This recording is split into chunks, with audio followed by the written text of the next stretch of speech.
오늘은 1월 31일 수요일 저녁입니다.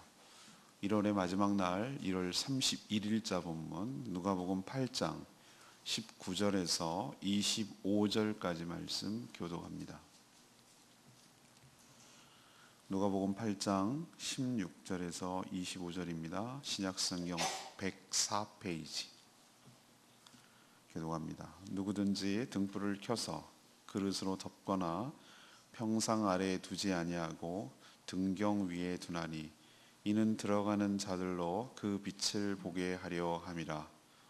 숨은 것이 장차 드러나지 아니할 것이 없고 감추인 것이 장차 나타나지 않을 것이 없느니라. 그러므로 너희가 어떻게 들을까 스스로 삼가라. 누구든지 있는 자는 받겠고 없는 자는 그 있는 줄로 아는 것까지도 빼앗기리라 하시니라. 예수의 어머니와 그 동생들이 왔으나 우리로 인하여 가까이 가지 못하니 어떤 이가 알리되 당신의 어머니와 동생들이 당신을 보려고 밖에 서 있나이다. 예수께서 대답하여 이르시되 내 어머니와 내 동생들은 곧 하나님의 말씀을 듣고 행하는 이 사람들이라 하시니라. 하루는 제자들과 함께 배에 오르사 그들에게 이르시되 호수 저편으로 건너가자 하심에 이에 떠나 행선할 때에 예수께서 잠이 드셨더니 마침 광풍이 호수로 내리침에 배에 물이 가득하게 되어 위태한지라. 제자들이 나와 깨워 이르되 주여 주여 우리가 죽겠나이다 한데 예수께서 잠을 깨사 바람과 물결을 꾸짖으시니 이에 그쳐 잔잔하여지더라. 제자들에게 이르시되 너희 믿음이 어디 있느냐 하시니 그들이 두려워하고 놀랍게 여겨 서로 말하되 그가 누구이기에 바람과 물을 명하매 순종하는가 하더라. 아멘. 오늘의 키워드는 말씀입니다. 말씀. 오늘 말씀을 요약하면 예수님이 등불을 켜는 것은 모든 사람이 보기 위함이라고 하시면서 그 빛은 감춰진 것을 다 드러낼 것이다 라고 하셨습니다. 예수님의 어머니와 동생들이 예수님을 찾아왔으나 예수님은 말씀을 듣고 행하는 이 사람이 가족이라고 하셨습니다. 예수님이 제자들과 배를 타고 호수를 건널 때 광풍을 만나 위태로워졌습니다.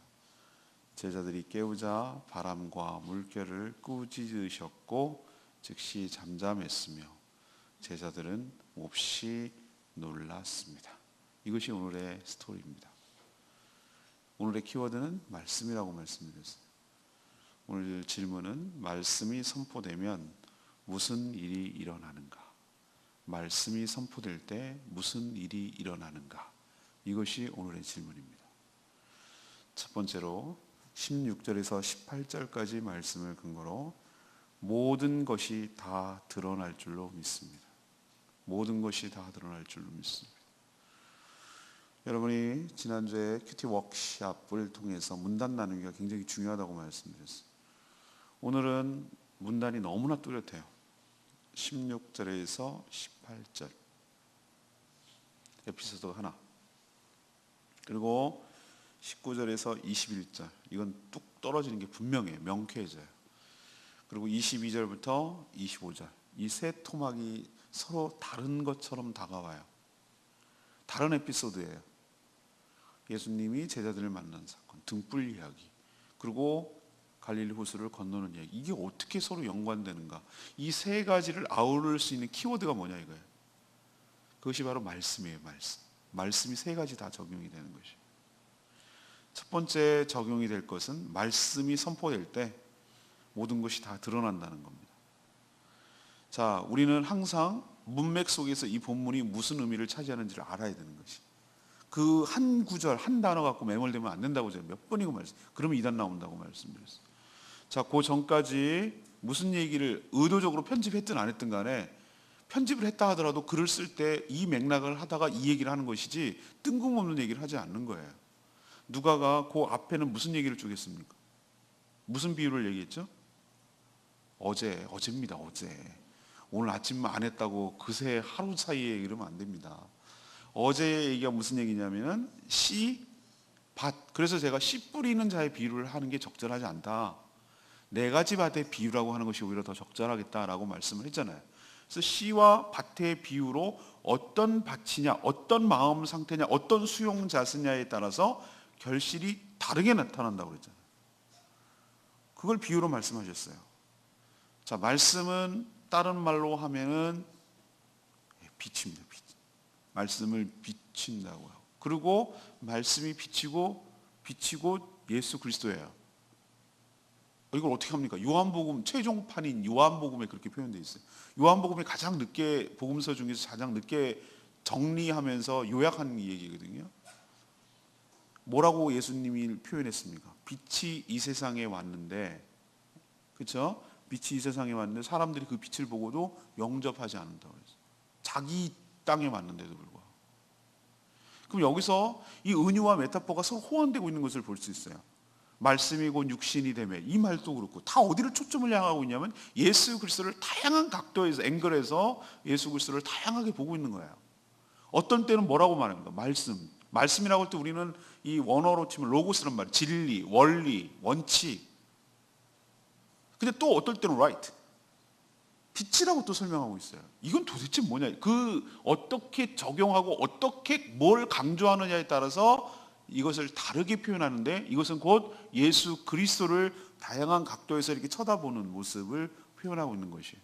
오늘은 말씀을 방금 전까지는 뭐라고 표현했습니까? 말씀을 무엇으로 표현했습니까? 씨앗으로 표현했어요.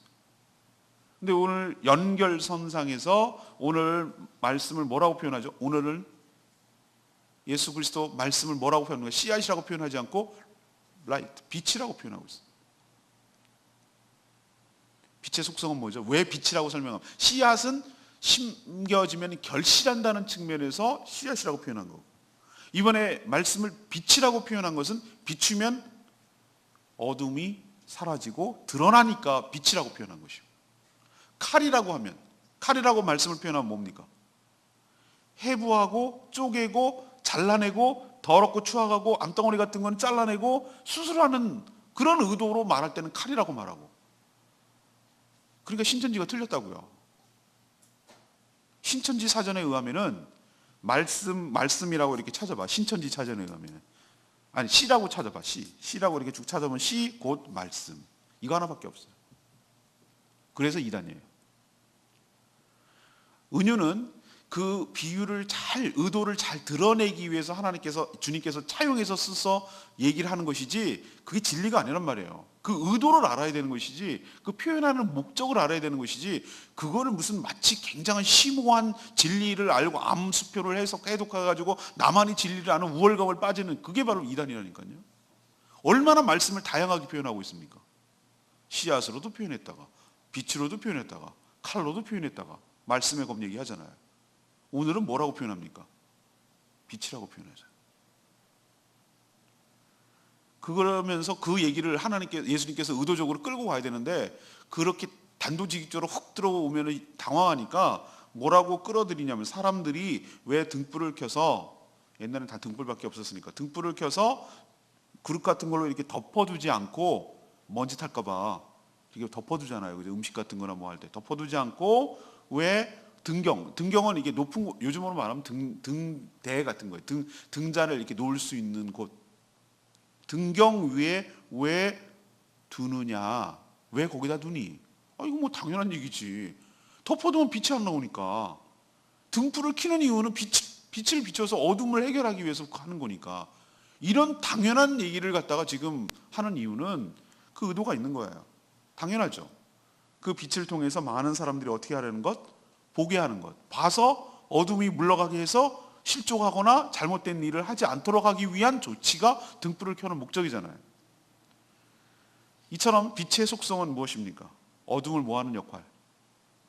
드러내는 역할입니다. 빛이 어둠에 비추면 어둠은 빛을 이길 수가 없습니다. 어둠이 무엇입니까? 빛이 없는 것이 어둠입니다. 빛이 비추는 순간 어둠은 빛을 이길 수가 없습니다. 그냥 물러갑니다. 말씀이 비치는 순간, 말씀이 던져지는 순간, 말씀이 부딪히는 순간, 말씀이 온전히 떨어지는 순간, 말씀이 심령을 건드리는 순간, 그 영혼을 흔드는 순간 가만히 있을 수가 없어요. 그 중에 가장 큰 역할은 숨길 수도 감출 수도 없다는 거예요. 모든 것이 다 드러나서 모두가 알게 된다는 것이에요.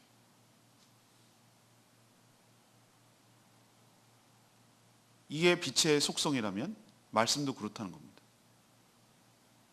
말씀이 부딪힐 때 우리의 가장 깊은 아주 꼭꼭꼭꼭꼭 자기까지 숨기고 기만하고 자기까지 자기를 속이려고 한 그 깊은 내면에 자기도 겉으로는 명분을 이렇게 얘기하지만 사실은 속마음은 이 깊은 곳에 숨겨 있었던 그것을 싹 드러내서 그것을 딱 떠올리게 해요. 말씀이 그런 효과가 있어요. 말씀 앞에 숨겨질 자가 한 명도 없어요. 얼마나 그렇게 그래서 말씀이 뭐 같다고 말합니까? 날성 검 같아서 우리의 심령 골수를 쪼갠다는 말이 그 말이에요.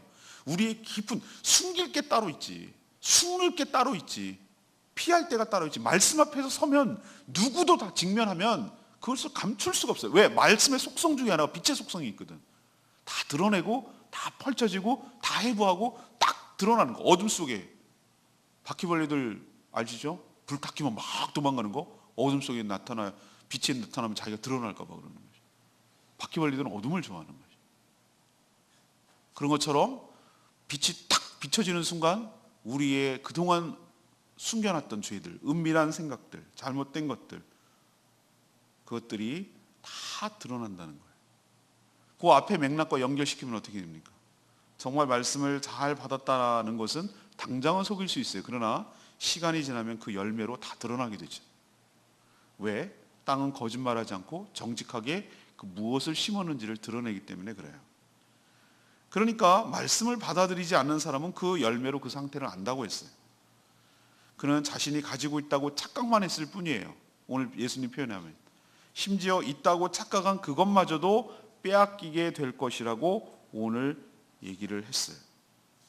말씀을 받는 척만 하는 자들의 그 허세, 그 위선, 그리고 그 거짓들이 말씀이 비춰지는 순간 그 말씀이 비치기 때문에 모든 것들이 만천하에 다 드러나게 될 거라고 말하고 있어요.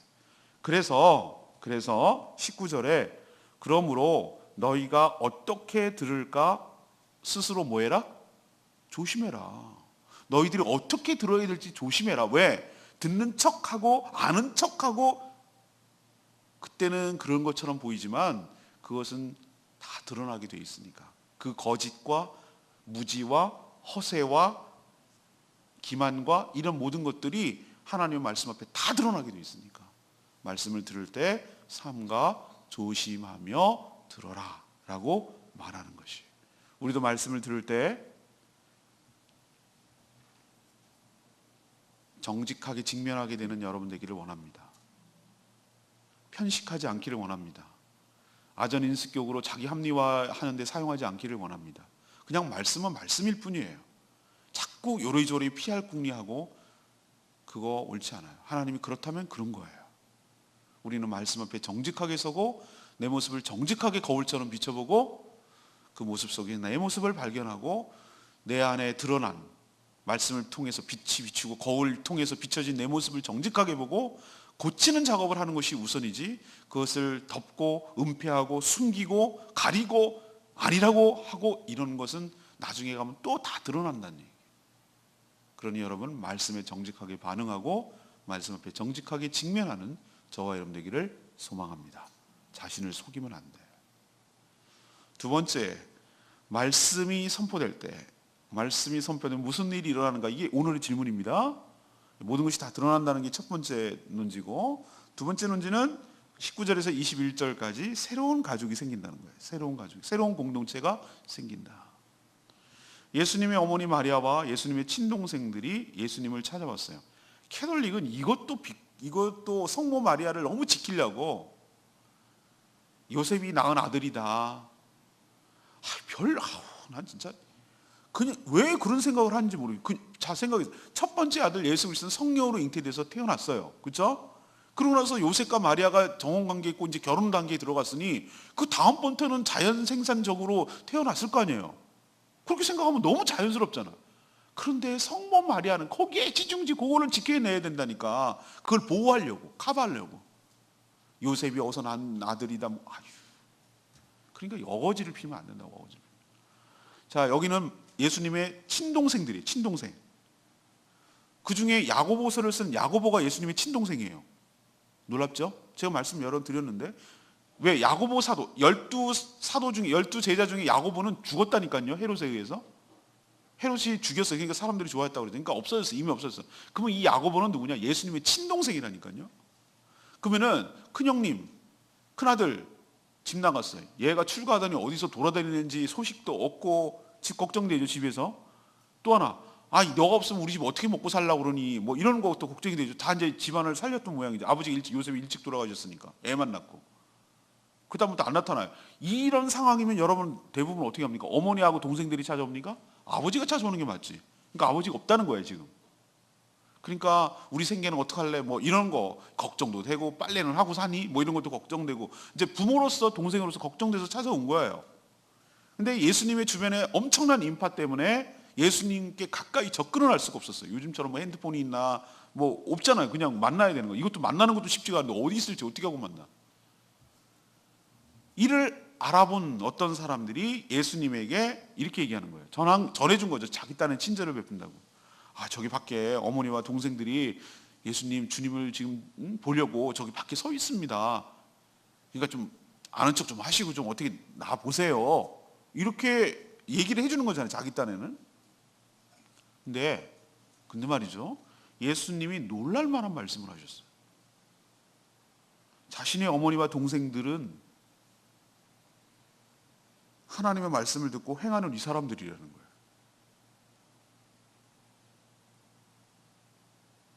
이 말을 예수님의 어머니 마리아와 동생들이 안 들었으니 망정이지, 사람이 둘러싸여 있어서 만약에 직접 이 얘기를 들었다면 대단히 섭섭했을 거예요. 일부러 찾아오고 그랬더니만 한다는 소리가, 이 사람, 하나님의 말씀을 지키는 이 사람들이 내 하나님의 자녀들이다, 가족들이다, 이 얘기잖아요. 이 말을 오해하면요, 야, 이래서 예수쟁이들은 안 돼. 이 말을 갖다가 요것만 딱 따옵니다. 요것만 딱 따옵니다. 이단들은 그렇습니다. 기독교를 비판하려는 사람들 요 구절만 딱 따옵니다. 이 맥락을 전혀 얘기하지 않습니다. 봐라, 이렇게 모질고 가족관계도 끊고 애미애비도 몰라보고 효도라는 걸 할 줄도 모르고 가족들도 모르고 이게 기독교다, 이렇게 말할 수 있죠? 근거가 충분히 그렇게 말할 수 있는 거리가 되는 겁니다. 그렇게 오해에 살 수가 있는 것이에요. 외면하고 냉정한 사람처럼 비춰질 수가 있어요. 근데 그게 그런 의도가 아니에요. 예수님이 여기서 굉장히 의미심장한 말을 하고 있어요. 예수님의 말씀을 듣고 변화된 사람들이 새로운 가족, 새로운 공동체를 형성하며 살게 될 것을 이렇게 비유한 건데, 그때 당시 사람들은 이 말을, 의미를 잘 깨닫지 못했어요. 여러분에게 누차 귀가 따갑도록 이건 알아야 되는 말씀, 요한복음 1장 12절 말씀, 영접하는 자, 곧 그 이름을 믿는 자들에게는 하나님의 자녀가 되는, 제가 많이 인용한 100대 109절 중에 하나잖아요, 그죠? 이게 굉장히 중요하기 때문에 그래요. 영접하는 자, 곧 그 이름을 믿는 자에게는 하나님의 자녀가 되는, 뭘 주셨으니? 권세를 주셨으니. 그럼 우리는 영접하는 순간 거듭나서 하나님의 자녀가 되는 줄로 믿습니다. 하나님의 자녀가 됐기에 하나님 한 분 아버지를 모시기 때문에, 예수 그리스도를 맏아들로 하기 때문에 우리는 예수 그리스도와 형제라고 말할 수도 있고, 또 믿는 다른 지체들과 우리는 무슨 관계입니까? 가족 관계입니다. 그래서 우리는 교회 안에서 뭐라고 얘기합니까? 그리스도 안에서 다 영접하고 거듭났기 때문에, 물론 하늘나라 가면 성 구분이 없겠지만 천사처럼 된다 했으니까 더 이상 번식할 이유가 없잖아요, 그죠? 이미 여기서 다 끝났어요. 그러니까 여기서 다 끝나는 거예요. 그러니 우리는 지금은 뭐라고 얘기합니까? 남자는 형제님, 여자 자매들은 자매님, 이렇게 말하는 거예요. 어떤 분이 우리 교회 와서 그러대요. 여기 너무 가족 같다는 거예요. 그래서 왜요? 그랬더니 여기는 뭐 형제님, 자매님 그래서 어떤 극과 극이에요. 어떤 분은 이게 뭐야 이게 선교단체야? 막 이런 사람도 있는가 하면은 여기는 너무 그래요. 저희 교회는 가족이에요. 목장도 가족이고요. 거대 가족이라고 확대된 가족이라고 생각을 해요. 우리는 그냥 서로가 서로를 가족이라고 생각. 근데 우리가 어떻게 가족이 될 수 있는 사람들이에요? 성도 다르고 피도 안 섞였고 고향도 다르고 태어난 것도 다르고 연령도 다르고 하는 일도 다르고 워낙 다른 게 너무너무 많잖아요. 어떻게 우리가 가족이에요? 가족인 이유는 딱 한 가지밖에 없어요. 우리가 만약에 사람이었다면 자연인 상태였다면 가족이라고 말할 수가 없지. 그러나 우리가 거듭났기 때문에 예수 그리스도를 영접하고 믿음으로 우리가 새로운 피조물이 되었기 때문에 우리가 서로를 지체라고 여기고 하나님을 아버지라고 모시는 가족이라고 말할 수 있는 줄로 믿습니다. 그래서 우리는 그 천국을 미리 맛보게 하고 천국이 어떤 공동체인 것을 깨닫게 하려고 교회라는 것을 주셨어요. 전체 연합 예배를 드리는 교회가 연합교회고 그 다음에 그 지체들이 모여서 함께 살아가는 것을 목장이라고 부르고 그 상대방을 어떤 식으로 대하면 가장 자연스럽냐면 가족처럼 대하면 가장 자연스러워요. 가족끼리 무슨 엄청 체면 차리고 엄청 위선을 떨고 엄청 가식적이고 그렇게 합니까? 그냥 있는 그대로를 노출하고 그냥 있는 그대로를 수용하고 있는 그대로를 사랑하고 서로 긍휼히 여기고 불쌍히 여기고 격려해주고 위로해주고 기도해주고 이것이 말씀이 선포될 때 놀라운 역사가 이 얘기입니다. 예수님께서 말씀이 선포되고 그 영접하고 그 말씀을 통해서 믿고 영접하는 자들이 놀라운 일이 생기는데 그게 뭐냐면은 새로운 가족 공동체가 생긴다는 거예요. 이게 말씀의 효과고 말씀의 능력이에요. 여러분도 지체들을 주변에 있는 우리 교회 성도들을 목장 식구들을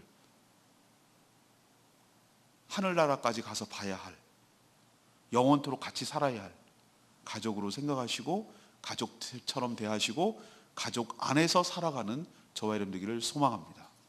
우리가 가족 떠나서 살 수 없어요. 인간은 절대 혼자서 살 수 없어요. 절대로 네버. 하나님도 세 분이 함께 사세요. 그 형상을 닮은 우리도 가족 안에서 우리는 살아야 되는 것이에요. 혼자 살면 안 돼요. 그래서 나홀로 신앙생활 하는 거 병들었어요. 심각하게 병들었어요. 교회 공동체, 소속 공동체가 없이 등록된 교회가 없이 살아가는 거 심각하게 병든 거예요. 그건 신앙생활 하는 거 아니에요. 엄격하게 말하면. 나는 예수는 좋은데 교회가 싫다고? 그래요. 그 문제 많은 교회를 건강하게 만들 책임이 있어요. 문제가 많으니까 피하면 안 된단 말이에요. 그 문제 많은 교회를 새롭게 일으키고 새롭게 하고 말씀에 입각해서 바르게 세워가려도록 그 안으로 뛰어드는 게 더 어렵고 힘든 것이지 힘들고 어렵다고 피하는 것은 그건 하수예요. 누구나 할 수 있는 일이에요. 그걸 보고 어렵다고 말하지 않아요. 그 힘들고 어려운 과제를 끌어안고 들어가서 교회를 건강하게 세워내려고 하는 사람이 더 위대한 사람이지 그렇게 싫고 더럽고 추접하고 상처받고 상처 많이 준다고 해서 피하는 게 그게 무슨 위대한 사람이에요. 교회는 하나님이 세운 유일한 합법적이고 영원한 하나님의 공동체인 줄로 믿습니다. 교회를 훼손하거나 교회를 함부로 하는 사람들은 절대로 반그리스도적이지 그리스도적일 수가 없어요. 주님은 항상 교회 중심적이었어요. 여러분도 교회를 귀하게 여기는 여러분 되시길 바라고 성도가 성도를 대할 때 나는 저 사람을 어떻게 대해야 되지? 딱 하나예요. 가족이라고 생각하면 됩니다. 가족. 그렇게 생각하면 우리는 굉장히 친근한 개념으로 다가와요. 그렇게 하면 돼요. 가족처럼 생각하면 돼요. 가족은 싸웠다고 헤어지지 않습니다. 헤어질 수가 없습니다. 가족은 미워해도 또 사랑하는 것입니다. 가족은 힘들 때 같이 가는 거고 기쁠 때 같이 기뻐하는 거고 자기가 있는 것을 나누는 것이고 서로 부둥켜 안고 살아가는 거예요. 그게 가족이에요. 우리 교회는 적어도 숫자가 중요한 것이 아니라 가족처럼 지내는 정말 가족 같은이 아니라 가족으로 지내는 가족처럼 보이는 것이 아니라 그냥 가족으로 지내는 그런 건강한 공동체. 누가 와도 여기 안에 들어와서 내가 가족임을 기뻐하고 그 혜택을 누리고 그런 관계를 형성해가는 그런 건강한 교회 되기를 축복합니다. 그 교회를 함께 만들어가기를 간절히 원합니다. 오늘 세 번째 얘기. 말씀이 선포되면 22절에서 25절까지 말씀 모든 만물이 복종한다는 거예요. 모든 만물이 복종한다. 하루는 예수님이 제자들과 함께 배에 올라 갈릴리 호수 저편 내일 본문과 연결이 되는데 호수 저편이 거라사 땅이었어요. 그쪽으로 배를 타고 건너가고 있어요. 삥 돌아가면 한참 걸리니까 속초에 가면 영랑호 그 호수가 있거든. 그거를 갯배를 타면 여기를 지나가요. 여기를. 아, 가을동화라는 문근영이가 나온 그 옛날에 연습곡 있는데 거기 떼빼 나오고 그거 있어요. 우리 속초 가면 거기 제가 보면 떼빼가 하면은 1분 이렇게 가면 가는데 차로 가면은 15분. 그럼 사람들의 심리가 떼빼를 건너지 이렇게. 그렇죠? 배를 타고 건너가는 게 가로질러 가는 거니까. 그래서 건너가고 있었는데 예수님은 피곤하셨는지 잠드셨어요. 저도 주일날 밤에 하루 종일 이 한 몸 바쳐서 열정을 쏟아내고 또 동기 목사님들하고 한참 동안 얘기를 하고 새벽 늦게 잤더니 하루 종일 막 피곤했는데 월요일날 저녁에 되니까 기절한 듯이 자는 거예요. 기절한 듯이. 한 번도 꿈도 기억이 안 날 정도로 막 자는 거예요. 그렇게 자야 거뜬하게 하는 거죠. 근데 예수님 보세요. 와, 내공이 장난 아니에요. 잠이 드셨어요. 근데 광풍이 호수를 내리쳐서 배에 물이 가득하게 되었고 위태하게 됐는데 잠드셨어요. 이건 뭐지? 피곤하셨지. 걱정이 없지. 여러 가지 이유가 있을 수 있겠어요. 그래서 예수님이 제자들이 예수님을 깨웠어요. 그리고 막 죽겠다고 아우성쳤어요. 주여, 주여, 우리가 죽게 되었나이다. 막 이렇게 난리가 난 거예요. 아니 그 정도쯤 되면 어떻게 잠을 주무시냐 이 말이 내 말은. 이게 말이 되는데 이게 아니 물이 차고 난리가 나도 어떻게 잠이 오냐 이거지. 근데도 주무셨어. 그때 깼어요. 그러자 잠을 깬 예수님이 바람과 물결을 꾸짖자 즉시 그쳐서 잔잔해졌다고 그랬어요. 그러면서 예수님이 제자들에게 너희 믿음이 어디 있느냐라고 책망하셨어요. 제자들이 놀라면서 두려웠어요. 책망 받는 건 일단 두 번째고 이런 기가 막힌 일이 뭐지 이거는? 이들은 예수님이 어떤 분인지 아직도 잘 제대로 몰라요. 알아가는 중이에요. 그러나 이제 확실히 알게 된 거예요. 점점 알아가고 있는 중이에요. 그가 명령하시면 바람과 물도 순종한다는 것을 깨닫게 되었어요. 우리는 이 성경 말씀을 통해서 제자들은 그때 놀랐지만 우리는 벌써 뭐 하고 있죠? 예수님이 어떤 분인지 알고 있어요. 이게 이상한 일이 아니라는 것을. 예수님은 창조사에게 동참하신 분이며 천하 만물을 다스릴 권세가 있는 줄로 믿습니다. 바람과 물이 아니라도 그 더한 것이라도 그의 말씀 앞에 복종하게 될 줄로 믿습니다. 그 천하 만물을 복종하고 다스리는 그분이 나와 한 배를 타고 있는 줄로 믿습니다. 그러니 예수님의 책망처럼 두려워하지 말라고. 너희 믿음이 어디 있느냐. 우리는 자꾸 예수님을 놓쳐요. 한 배 타고 있는 예수님을 놓칠 때가 많아요. 주무시는 것만 자꾸 생각해. 그 배에 우리가 타고 있어요. 이 배가 침몰하면 예수님도 죽어요. 그러니까 걱정하지 마세요. 주님이 우리와 함께하고 계신 줄로 믿습니다. 그래서 저는 레마의 말씀 25절 말씀이에요. 제자들에게 이르시되 너희 믿음이 어디 있느냐 하시니 그들이 두려워하고 놀랍게 여겨 서로 말하 이런 얘기 하거든요. 이런 광풍 가운데도 잠을 주무시는 예수님의 내공이 참 대단하다고 제가 말했잖아요. 그렇다면 제자들은 그런 예수님이 자신과 함께 한 배에 타고 있음을 기억하고 두려워하지 말아야 하는데 그들은 죽겠다고 지금 아우성치고 있어요. 예수님은 그들의 믿음 없음을 꾸짖으셨어요. 아직도 자신을 제대로 모를 뿐만 아니라 여전히 자신을 믿지 못하고 있는 것을 책망하신 거예요.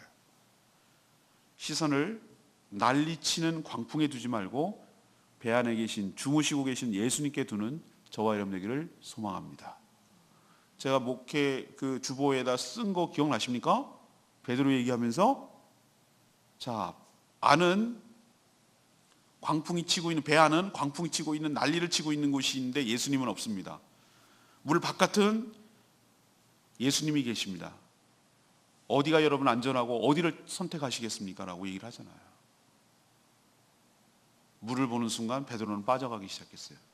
주님 나에게 명령하셔서 무리를 걸어가라고 했을 때 주님을 쳐다보기 시작할 때는 주님을 바라봤을 때는 무리를 걸었어요. 근데 순간 주님이 시선을 놓치고 내가 여기 이렇게 걸을 수가 없는데 라고 물을 쳐다보는 순간 빠져들어가기 시작했어요.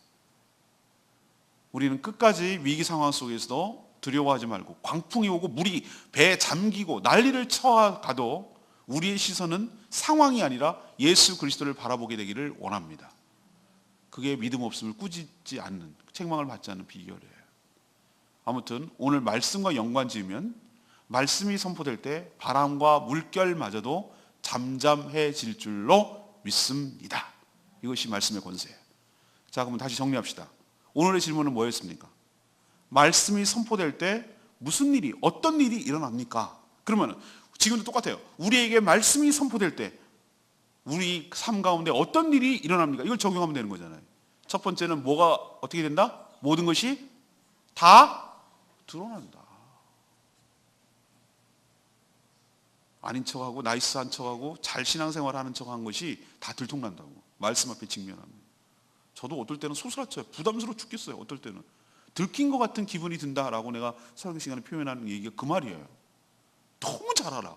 왜? 잘할 수밖에 없죠. 이분이 우리를 만들었는데. 인간이 얼마나 폐역하고 얼마나 간사하고 얼마나 자기를 기만하고 자기까지도 속이려고 드는 그렇게 폐역한 인간인지를 아주 적나라하게 메스처럼 탁 들여다놔요. 여기 탁 걸어요.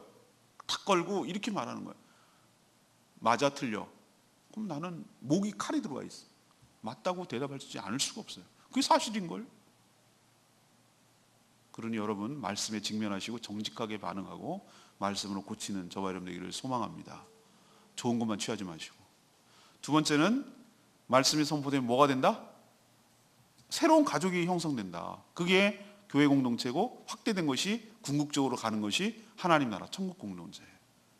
천국이요? 죽어서 가는 곳 아니에요. 여기서 천국을 경험하지 못하면 죽어서도 천국 경험하지 못해요. 천국은 죽어서 가는 곳이 아니에요. 이미 천국은 믿는 순간 시작돼요. 천국을 누리다가 천국을 가는 거예요. 지옥에 살다가 지옥에 가는 거고. 여러분 천국 생활 하시길 바랍니다. 서로를 영적인 가족으로 여기고 거듭난 새로운 피조물로 여기고 가족처럼 대하고 가족처럼 살아가는, 누구보다도 힘이 되는, 세상에 여러분들 누가 여러분들 그렇게 해주는데, 여러분이 혈육이 그렇게 해줍니까? 부모가 그렇게 해줍니까?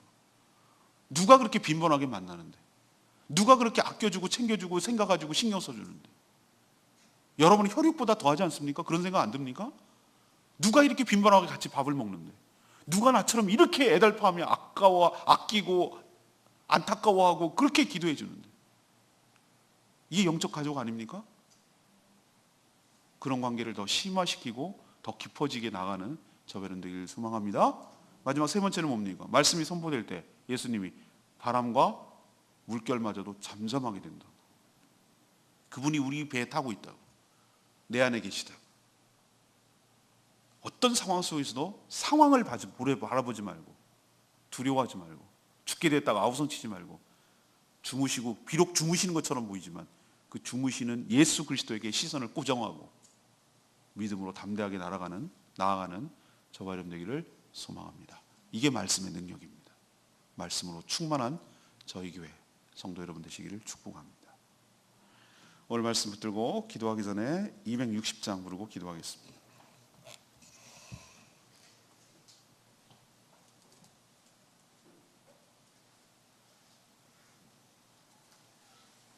오늘 찬양 주 품에 품으소서, 이 찬양은 오늘 말씀 중에 세 토막 3문단에 해당되는 거예요. 폭풍 가운데서 주님이 함께 하시고 꾸짖으시니 모든 것이 잠잠하게 되는. 그래서 오늘 가사가 뭐라고 그래요? 거친 파도 날 향해 와도 주와 함께 날아오르니, 이렇게 말하잖아요. 폭풍 가운데 나의 영혼 어떻게? 잠잠하게 주를 보리라. 후렴부터 할까요? 거친 파도 날 향해 와 주와 함께 날아오르니, 폭풍 가운데 나의 영혼 잠잠하게 주를 보리라. 주 품에 품으소서, 주 품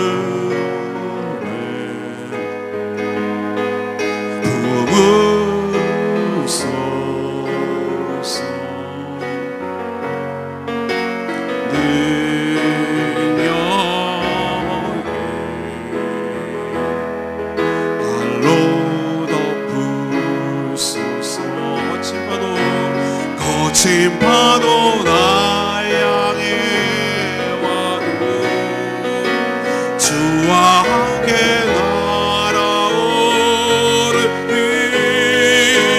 복음 가운데 나의 영혼 잠잠하게 주를 보리라. 주님 안에 주님만 나고하리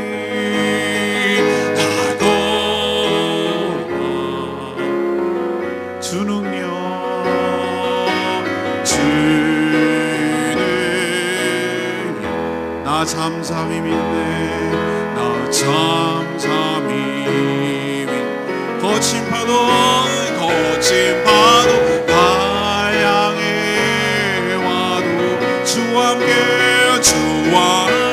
날아오르니 폭풍 가운데 나의 영혼 잠잠하게 주를 보리. 다시 한번 고백합시다. 거친 파도 날 향해 와도 주와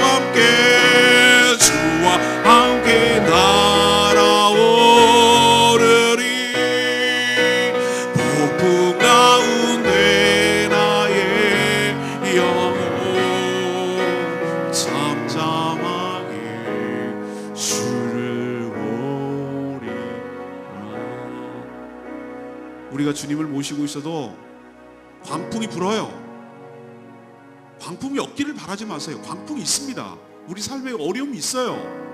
왜 이런 일이 생기지? 아니요, 그렇게 생각하면 안 돼요. 있어요. 근데 중요한 것은 전에는 내 배에 예수님이 안 탔어요. 근데 이제 내 배에 예수님이 타고 계세요. 예수님이 주무신다고 실망하지 마세요. 왜 아무 반응이 없지? 왜 나한테 어떤 액션이 없지? 걱정 마세요. 한 배 탔다니까요. 여러분 두려워하지 마시고 믿음으로 승리하는 여러분 되시기를 원합니다. 오늘 뭐라고 합니까? 거친 파도 날 향해 와도 누구와 함께?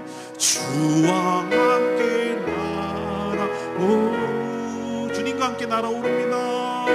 폭풍 가운데 나의 영혼 잠잠하게 주를 보리. 이게 믿음입니다. 이게 믿음이에요. 폭풍 가운데 나의 영혼이 잠잠하게 주를 바라보는 것, 이게 진짜 믿음이에요. 문제가 없는 게 믿음이 아니고 문제 가운데도 주님을 바라보는 게 믿음이에요. 하나님, 말씀이 선포될 때 어떤 역사가 일어나는지 우리에게 분명하게 보여주시니 참으로 감사합니다. 주님, 말씀으로 우리를 다스려 주시옵소서. 말씀으로 물리쳐 주시옵소서. 말씀으로 승리하게 하여 주시옵소서. 말씀으로 다시는 그분의 나와 함께 있음을 고백하며 믿음으로 승리하는 우리 인생 되게 해달라고 다 같이 주여 외치며 나갑니다. 주여 하나님, 거친 파도 날 향해 와도 주와 함께 날아오르리 폭풍 가운데 나의 영혼 잠잠하게 주를 보리라. 거친 파도 날 향해 와도 주와 함께 날아오르리 폭풍 가운데 나의 영혼 잠잠하게 주를 보리라.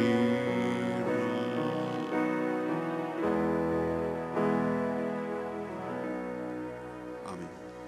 하나님, 말씀이 곧 빛이며 곧 주 예수 그리스도임을 믿습니다. 빛이 어둠에 다 비추면 다 드러나는 것처럼 우리의 죄와 허물, 무지와 연약함이 다 드러내어 버리게 될 줄로 믿고 그것을 드러내어 버리게 하여 주시옵소서. 안에 말씀이 없으면서 있는 척하지 않게 하여 주시고 위선과 허세와 자만과 거짓을 다 버리게 하여 주시고 말씀 앞에 직면하며 말씀 앞에 정직하게 반응하게 하여 주시옵소서. 진심으로 말씀을 받아 저희들의 삶이 풍성한 열매가 있게 하여 주시옵소서. 그리스도 안에 있으면 새로운 피조물이 되어 새로운 가족을 주심에 감사드립니다. 교회와 목장이 가정임을 기억하고 가족처럼 대하며 서로 사랑하며 살게 하여 주시옵소서. 주님께서 주님의 말씀에 큰 권세가 있음을 믿습니다. 그 권세를 선포할 때 모든 만물이 복종하며 잠잠게 될 줄로 믿습니다. 그런 주님이 저희와 함께 한 배에 타고 있음을 알고 폭풍 속에 상황 속에 두려워하지 않게 하여 주시고 시선을 끝까지 주님을 향해 바라보는 저희들 되게 하여 주시옵소서. 오늘도 하나님께 간구하는 기도 제목마다 응답하여 주시길 원하옵고 예수 그리스도의 이름으로 축복하며 기도합니다. 아멘.